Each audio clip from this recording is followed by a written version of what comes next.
কয়েকদিন আগেও দেখেছি মুসলমান দুইজনকে গুলি করে হত্যা করা হয়েছে। সেই কাঁটাতারের বেড়া থেকে আজকে মুসলমানও ঘুমাচ্ছে, সরকারও ঘুমাইতেছে। সরকার যদি কঠোরভাবে প্রতিবাদ করতো, আমাদের মুসলমানদের গায়ে একটা বুলেট ছোড়াছুড়ি করতে পারতো না।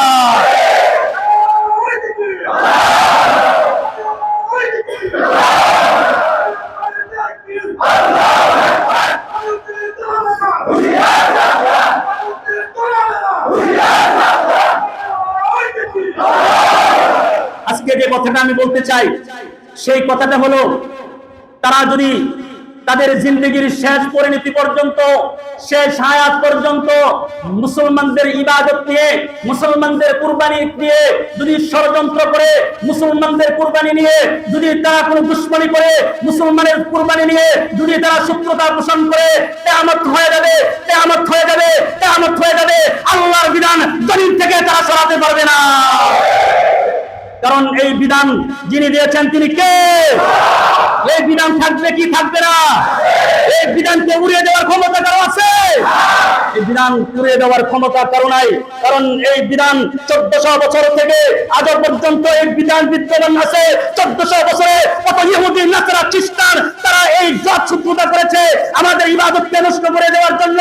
কাউন করতে পারে নাই, নমরুদ করতে পারে নাই, হামান করতে পারে নাই, বড় বড় এরকম ভাবে দুশমনেরা করতে পারে নাই, কিয়ামত পর্যন্ত পারবেও না।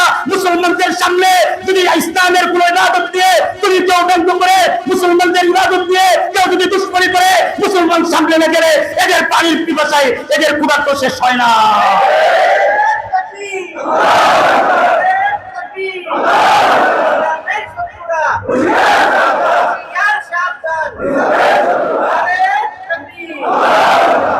তাহলে যে কথাটা আমি আজকে এখান থেকে বলতেছি, কিছু কিছু বিষয় আমাদের জন্য দুঃখ। কারণ আজকে আমরা ঘুমন্ত মুসলমান জাগ্রত হতে পারি নাই। এজন্য আল্লামা মামুনুল হক বলেছিলেন, আমি তো এসেছি এমনি আসি নাই, আমি এসেছি ঘুমন্ত মুসলমানদেরকে জাগ্রত করার জন্য। ঠিক আছে, নবীজিও এসেছিলেন ঘুমন্ত মুসলমানদেরকে জাগ্রত করার, ইমানহীন মানুষদেরকে ইমানের স্বাদ গ্রহণ করা। ঠিক না?